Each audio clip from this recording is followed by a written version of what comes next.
নমস্কার বন্ধুরা, লক্ষ্যভেদে সবাইকে অনেক স্বাগত।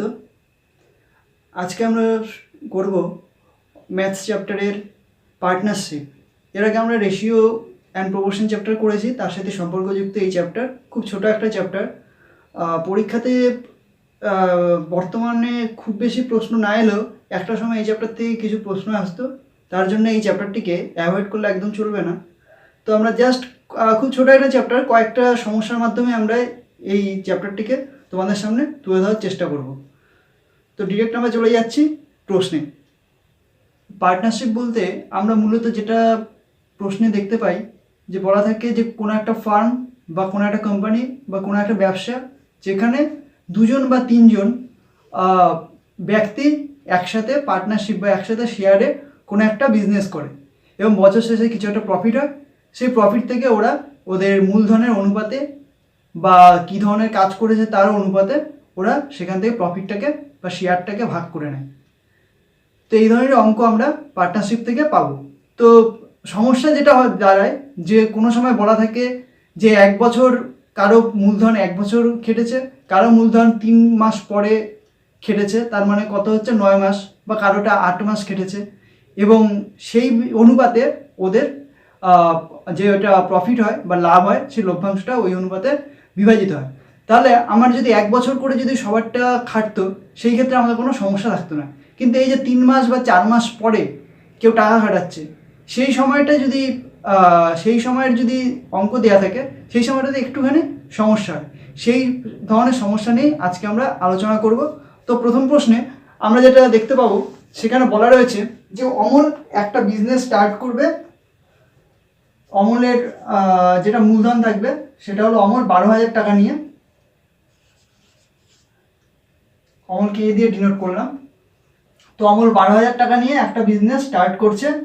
কতদিনের জন্য? ও এক বছর ও এই টাকাটা খাটবে। বলা আছে যে 1 বছর এই টাকাটা অমলের কেটেছে, তাই তো? আর তারপরে আছে যে কমলেরটাই কে দিয়ে ডিনোট করলাম। কমল 16,000 টাকা দিয়ে জয়েন করেছে, কিন্তু ও বছরের শুরুতেই জয়েন করেনি, তাই তো? কয়েক মাস পরে জয়েন করেছে, কয়েক মাস পর, মানে যেদিন থেকে অমল জয়েন করেছে তার কয়েক মাস পরে কমল জয়েন করেছে 16,000 টাকা নিয়ে ওই বিজনেসে, ঠিক আছে? তো বলেছে যে বছরের শেষে যেটা লভ্যাংশ হলো সেটা অমল আর কমলের মধ্যে বিভাজিত হয়েছে কত অনুপাতে? সমান রেশিওতে ওটা বিভাজিত হয়েছে। সমান মানে কি? 1:1, তাই তো? তাহলে আমার বলতে হবে যে কমল কয় মাস পরে ওই ব্যবসায় টাকা ইনভেস্ট করেছে। তাহলে আমরা দেখো 1 বছর সমান সমান কত হচ্ছে? 12 মাস, তাই তো? তাহলে দেখতে পাচ্ছি অমলের টাকা কত? 12 মাস ওই বিজনেসে লেগেছে, তাই তো?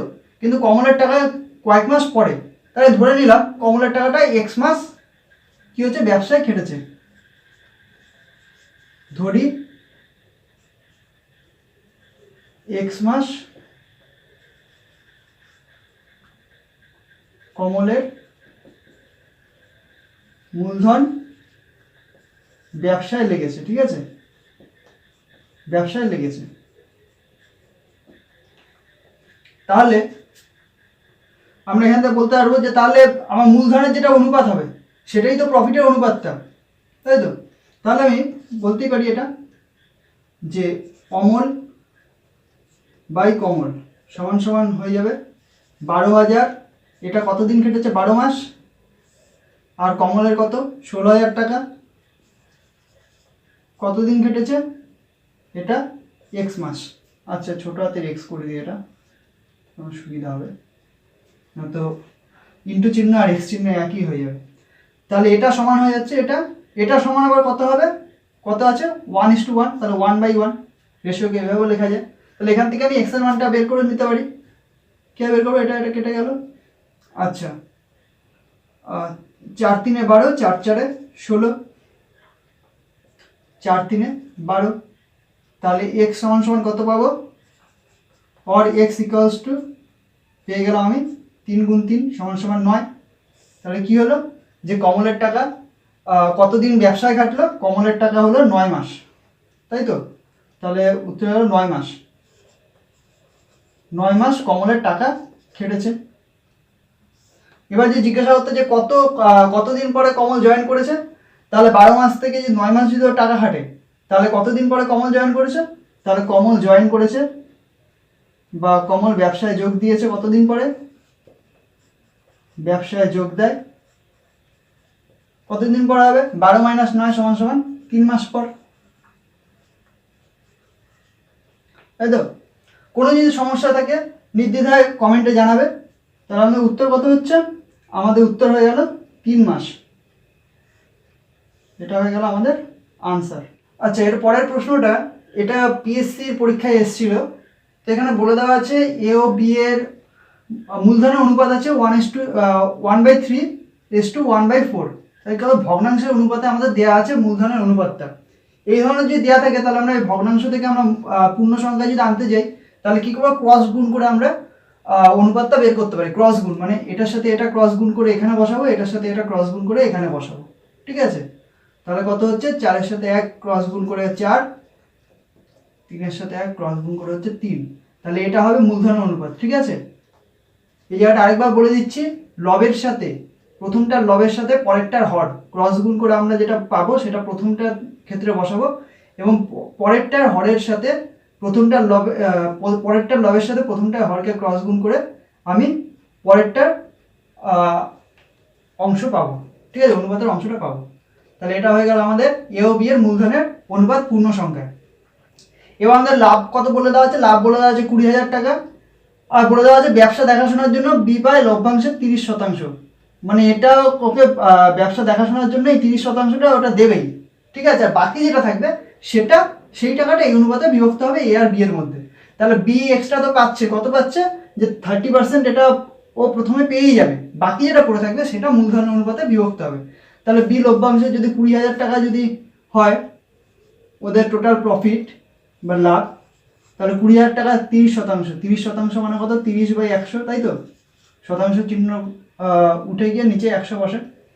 তাহলে বি কত পাচ্ছে ব্যবসা দেখাশোনার জন্য, এই দুটো শূন্য কেটে যাচ্ছে, তাহলে হয়ে যাবে এখান থেকে 6,000 টাকা। তাহলে 6,000 টাকা পেয়ে যাচ্ছে বি ব্যবসা দেখাশোনার জন্য। তাহলে অবশিষ্ট কত থাকলো, অবশিষ্ট লভ্যাংশ কত, সমান সমান এটা সমান হয়ে যাচ্ছে 20,000 বিয়োগ 6,000 এত টাকা সমান 14,000 টাকা। এই যে টাকাটা আছে এই টাকাটা মূলধনের অনুপাতে এ আর বি এর মধ্যে ভাগ হবে। এবার আমার প্রশ্নে জানতে চেয়েছে যে এর লভ্যাংশ থেকে এ কত পাবে। তাহলে অতএব এ পেয়ে যাবে কত, অতএব এ লভ্যাংশ থেকে পায়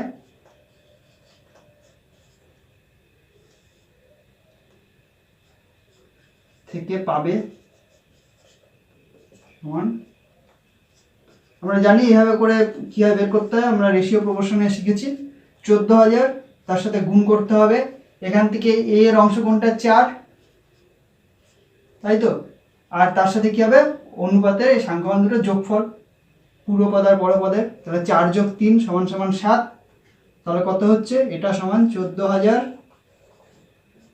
গুণ 4/7 সমান 7 দিয়ে এটা কেটে গেল 2,000 সমান কত পাচ্ছে, 8,000 টাকা।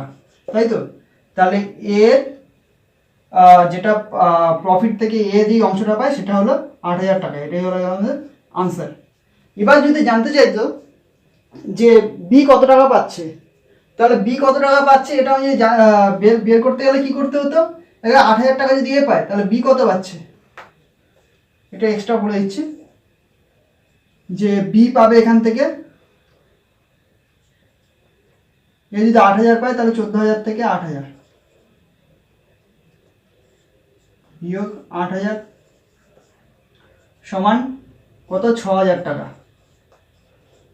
এই টাকাটা তো পাচ্ছি, প্লাস ব্যবসা দেখাশোনার জন্য বি পেয়েছিল 6,000 টাকা, অতএব বি লভ্যাংশ থেকে মোট পাবে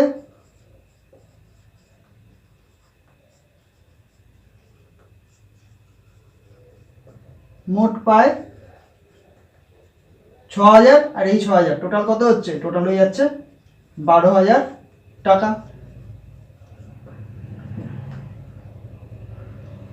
আশা করি বোঝাতে পেরেছি। কোনো সমস্যা থাকলে জানাবে। পরের প্রশ্নে দেখো বলে দেওয়া আছে অরুণ, বরুণ ও চন্দন তিনজন রয়েছে। তিনজন একটা ব্যবসা শুরু করেছে। কীভাবে করেছে? অরুণ সবার প্রথম ব্যবসাটা শুরু করেছে 1700 টাকা নিয়ে, ঠিক আছে। তারপরে বলে দেওয়া আছে বরুণ ও চন্দন যথাক্রমে 3 মাস ও 4 মাস পরে ওই ব্যবসায় যোগদান করেছে। তার মানে কি? মানে কত টাকা নিয়ে যোগদান করেছে সেটা বলে দেওয়া নেই। আর 3 মাস পরে আর 4 মাস পরে, 3 মাস পরে বরুণ আর 4 মাস পরে চন্দন ওই ব্যবসায় অংশীদার হয়েছে। তাহলে 3 মাস পরে যদি অংশীদার হয়, তাহলে প্রথম বছরের জন্য 3 মাস পরে অংশীদার হলে ওর টাকা কতদিন কেটেছে? 12 থেকে 3 মাইনাস করলে 9 মাস। আর চন্দন যদি 4 মাস পরে জয়েন করে থাকে তাহলে চন্দনের টাকা কতদিন কাটবে? 8 মাস, তাই তো? আচ্ছা, এবার ধরে নিচ্ছি দুজনের এদের টাকা বরুণ এক্স টাকা নিয়ে জয়েন করেছে, যেহেতু টাকার পরিমাণ বলে দেওয়া নেই, আর চন্দন ওয়াই টাকা নিয়ে যোগদান করেছে।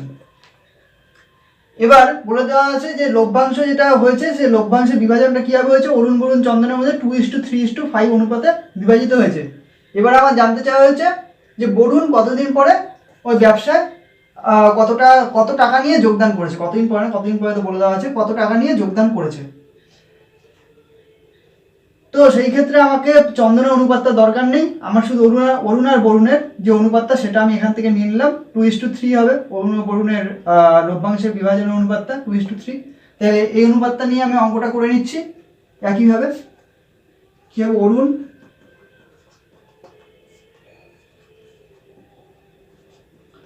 বরুণ সমান কত হবে?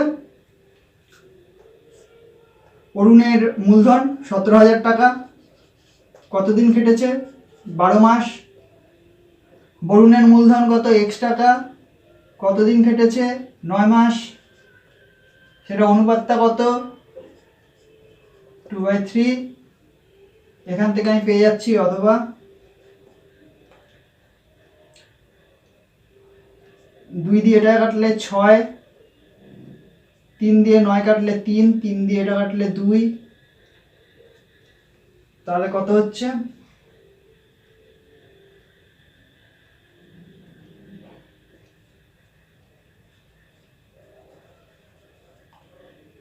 $34,000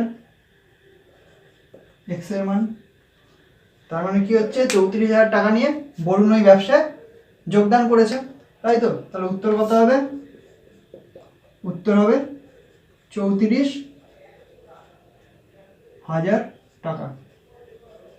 সরি, আমারটা ভুল হয়ে গেছে, এটা একটা শূন্য হবে, ঠিক আছে? 1700 টাকা ছিল, তাহলে এটা হয়ে যাবে, এটা একটা মিস্টেক হয়ে গেছে, সরি। তাহলে উত্তর হয়ে যাবে 3400 টাকা, ঠিক আছে? মূলত এই কয়েক ধরনের প্রশ্নই আমরা পার্টনারশিপের চ্যাপ্টার থেকে পূর্ববর্তী পরীক্ষাগুলোতে দেখতে পেয়েছি। এর বাইরে যদি তোমরা কোনো ধরনের প্রশ্ন পেয়ে থাকো যেটা করতে সমস্যা হচ্ছে, তাহলে কমেন্ট বক্সে অবশ্যই জানাবে, আমরা সেগুলোর সমাধান করে দেব। যদি আমাদের এই ক্লাস নিয়ে আর কোনো রকম সমস্যা থাকে বা এই ক্লাস কীভাবে আরও ভালো করা যায়, যে কোনো রকমের ফিডব্যাক জানানোর জন্য অনুরোধ রইল। আজকের ক্লাস এখানেই শেষ করছি, ধন্যবাদ।